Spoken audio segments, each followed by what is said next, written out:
Welcome to Sysrev, the first open access platform for document reviews. Today, I will give you a demonstration of Sysrev's unique and quite flexible capabilities. But first, a brief statement about our values and goals at Sysrev. As I said, Sysrev is the first open access platform for document reviews. To show our dedication to open access and transparency, public projects on Sysrev are and always will be free. Unlimited projects, unlimited reviewers, for free. In turn, public projects are completely transparent and have a dedicated, findable URL. Anyone can go to a public project and see which articles were reviewed and which data was extracted. The level of data that is recorded will become more clear later in this demonstration. That said, we understand that there are reasons that users may want to keep their research confidential. For instance, if the review includes proprietary or personal information. For those who wish to protect their research, we offer unlimited private reviews for just $10 a month. Before I show you how to start a Sysrev, let me show you a few mature examples. Sysrev Project 3588 is a project administered by the National Toxicology Program of the US NIH. The goal was to review the academic literature for specific information regarding a number of assay types. What you see on the screen is a project overview dashboard, which has a number of informative and interactive graphs. First and foremost, you can see how many articles have been uploaded and how many have been reviewed. At 57,000 articles, this is one of our biggest projects. As you can see, over 2,400 of the articles have been reviewed, nearly 500 have been included, and there are almost 290 conflicts. There is also a snapshot of recent progress. As you can see on the right, this project not only has a lot of articles, but they have also invited a lot of reviewers. Inviting reviewers to any project is as simple as sharing a link. That said, you can quickly see that some reviewers have put in a lot more work than others. Even more interesting, there appears to be quite a divergence in the inclusion-exclusion ratio of the reviewers. In particular, BIS and W appears to exclude a much higher proportion of the articles than the other reviewers. We can look at this phenomenon more closely using our analytics dashboard. The analytics dashboard shows a number of concordance graphs, including for specific labels, as well as for users. What you see here are specific metrics for the inclusion-exclusion label. As we saw in the previous graph, BIS and W is only 60% concordant with the other reviewers. Mind you that 50% is a heads-tail flip. At Sysrev, we want to make sure that reviews are more transparent, not only to the public, but to the administrators of said reviews.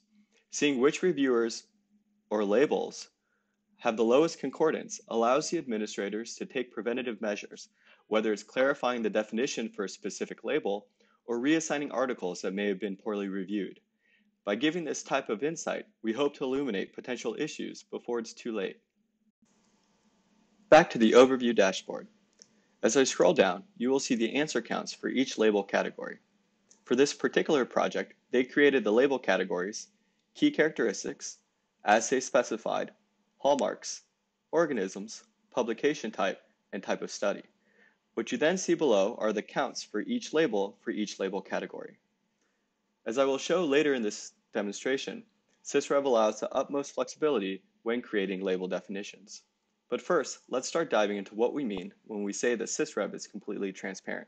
If I click on any bar for a specific label, say K3 alters DNA repair or causes genomic instability, the link takes me to a list of articles that have been given the K3 label.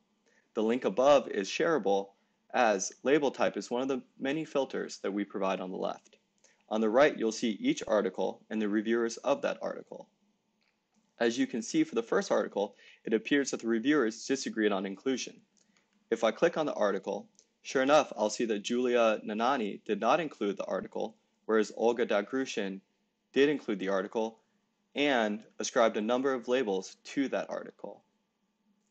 If I go back to the second article, I will see a different type of disagreement, wherein both reviewers included the article, but they disagreed about which labels could be ascribed. Not only that, they disagreed which type of study the article referred to. If I once more go back to the overview dashboard, I can see the articles that have conflicts. This is also available as a filter.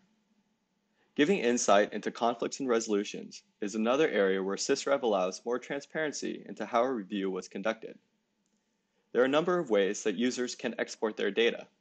Like most solutions, we offer a group or consensus export, which only includes the final label ascribed to each particular article. We also, however, offer a user's answers, which will include every label ascribed by every reviewer to every article, including conflicts and resolutions. Before I show you how to create your own Sysrev, allow me to show a few more examples, albeit in much less detail, simply to show the diversity of projects that Sysrev supports. First is project 19222, Financing Health Worker Education. This project is being conducted by a researcher at the World Health Organization.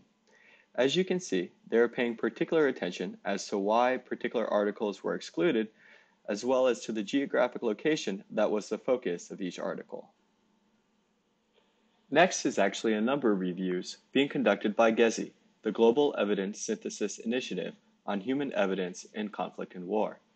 Since our users can have unlimited projects, they created a calibration exercise in order to orient their reviewers as to the precise inclusion-exclusion requirements, as well as to the precise definitions for each label type. The final project I'd like to show you is Project 3509, which is actually a part of a Coursera course on evidence-based toxicology being taught by the Johns Hopkins Center for Alternatives Animal Testing. In this course, students are taught how to use literature and systematic review methodologies and apply it to toxicology-based research. As a free solution, Sysrev is a great resource for teachers. While I could go on forever about the great research being conducted on Sysrev, it's time to show you how to create your own. Once you make an account, creating a project is quite simple. Simply type in a project name and click Create. As you can see, we tend to always create the same projects in demonstration, Angry Bees. You'll see why shortly. Once you've created a project, you will be automatically redirected to the Add Article screen. Sysrev offers a number of ways to import articles, the most versatile of which is to simply upload PDFs, a capability unique to Sysrev. Simply upload or drag and drop a zip file of your PDFs and Sysrev will automatically import. Users can also use an EndNote XML or a .txt of PubMed IDs. Users can also search PubMed from directly within the Sysrev app. This is why we use Angry Bees as our demo project. If I type Angry Bees and search PubMed, PubMed will return 5 articles, which is nice and simple for a demonstration. Simply click Import and the articles will self-populate the project. 2 quick notes. Users are able to use the same level of search term complexity as you can in a native PubMed search bar, as shown here with Project 3144. Secondly, we will soon be releasing other database integrations like this one with PubMed, wherein users will be able to search the databases from within the Sysrev application. Once the articles have been imported, it's time to start reviewing. As you can see, the only default label given to each project is the inclusion-exclusion label. Not to worry, Sysrev gives its users the utmost flexibility in creating label types. To create more labels, simply go to Manage and Label Definitions. Users are able to create a number of label types and an infinite number of labels per project. Users can make Boolean true-false labels, category labels with predefined choices, or string labels, which allow the users to enter any response. Let's create a category label for our Angry Bees project. Let's say I was curious, what were the bees feeling? Angry, sad, happy. I can require that reviewers must answer a question. I can require that reviewers must agree on the specific label given to the article, or else it creates a conflict. And I can also deem a label to be inclusion criteria, which means that the reviewer must select that label for an article to be included. Let's save the label and go back to our review.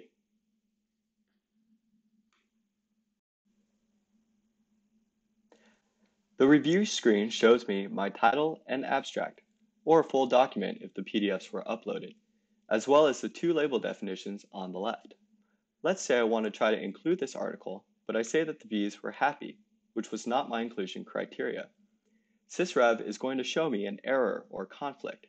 I can still save this article and move on in case I want to clarify something with my team lead and not waste time, but it will be recorded as a conflict. If I come back later and say that the bees are angry, which was my inclusion criteria, Sysrev no longer shows a conflict. Once I save, I'm automatically given the next article. But first, let me go back to the articles.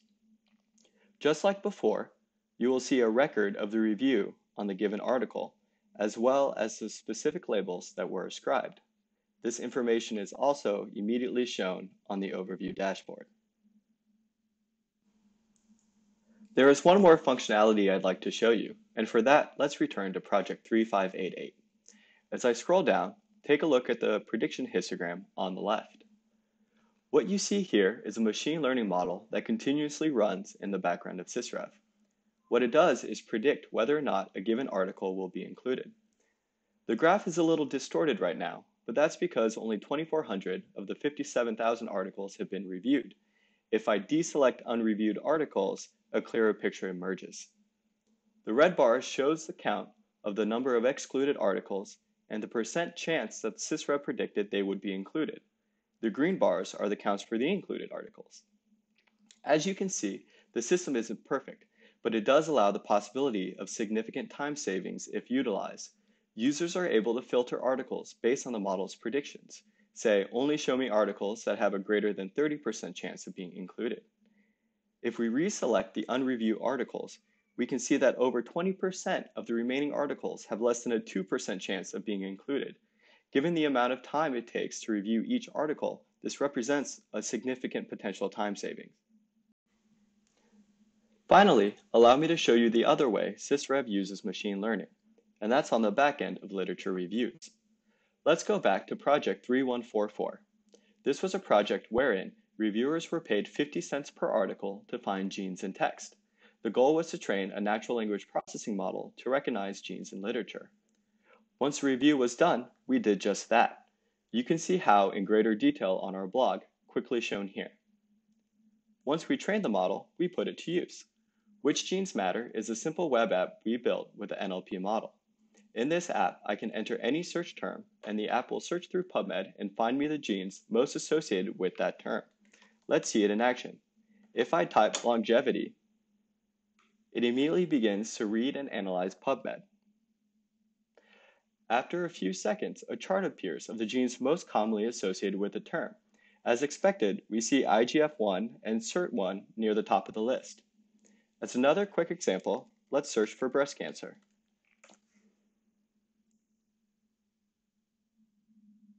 Again, as expected, we see HER2, BRCA1, and BRCA2 near the top of the list.